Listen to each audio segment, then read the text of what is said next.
नमस्कार, स्वागत है आपका एक बार फिर से भारत समाचार के हमारे इस खास कार्यक्रम में जो आधारित है कानाफूसी गपशप और चर्चाओं पर। तो चलिए शुरू करते हैं पावर सेंटर।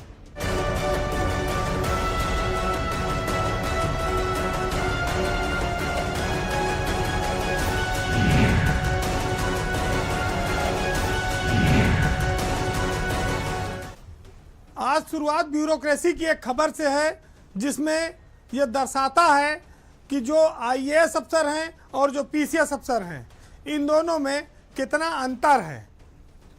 ये पीसीएस वाले भी प्रमोट होकर आईएएस बनते हैं, वो भी कई जगहों पे कलेक्टर हैं, कई जगहों पे सीडीओ हैं, एडीएम हैं, कहने को वो पूरा प्रशासन है। लेकिन जो बात आती है समानता की, इज्जत की, सम्मान की, तो वहाँ पर वो आईएएस अफसरों से बहुत कमतर गिने जाते हैं और ये भेदभाव साफ दिखाई पड़ता है।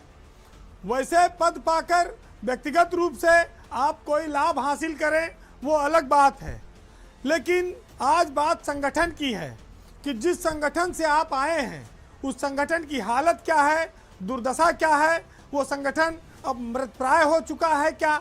उत्तर प्रदेश में ऐसे संगठन है पीसीएस अफसर का जो बहुत गौरवपूर्ण हुआ करता था।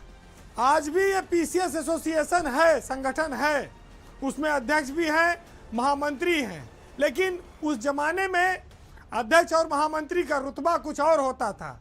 मुख्यमंत्री भी उनका बहुत सम्मान करते थे और एसोसिएशन की बातें ध्यानपूर्वक सुनी जाती थी। बाबा हरदेव सिंह का नाम पीसीएस अफसर एसोसिएशन कभी कोई भूल नहीं सकता है। उमेश प्रताप सिंह भी एक बहुत चर्चित एसोसिएशन के अध्यक्ष रहे, तेज तर्रार अफसर रहे, अब वो आईएएस बन चुके हैं। इंद्रमणि त्रिपाठी भी इसी लखनऊ में नगर आयुक्त रहते पीसीएस एसोसिएशन के अध्यक्ष बने, अब वो आईएएस हैं और एक जिले के डीएम हैं।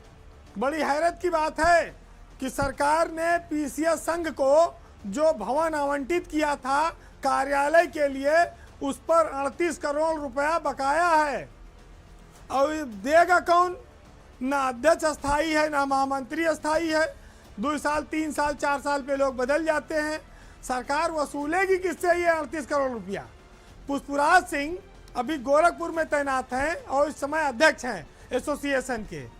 पहले तो आप इसको जानिए कि पीसीएस एसोसिएशन हो या आईएएस एसोसिएशन, उसका फर्क क्या है। एक सिविल सर्विसेज इंस्टीट्यूट बना है आईएएस अफसरों के लिए, वहाँ पर वो अपनी मीटिंगें भी कर लेते हैं, प्रोग्राम भी करते हैं और फंक्शन भी होता है। उस पर कभी किराए की कोई बात नहीं आती।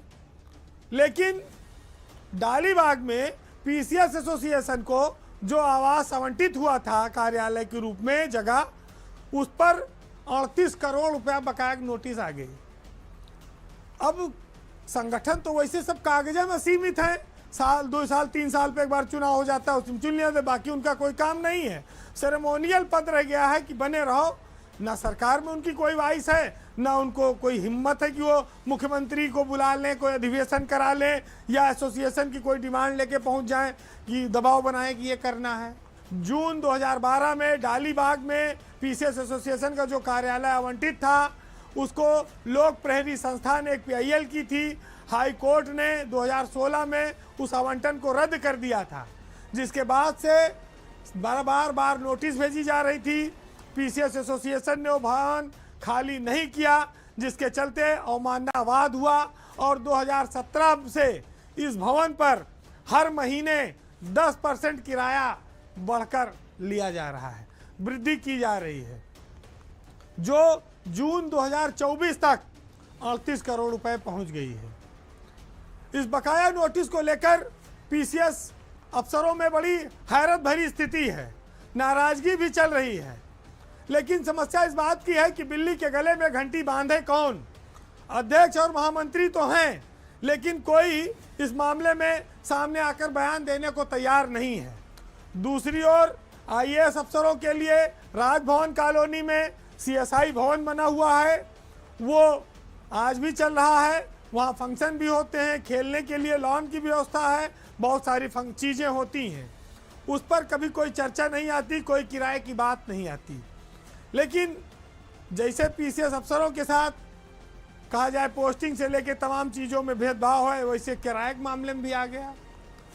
अब ये किराया कैसे चुकाया जाएगा?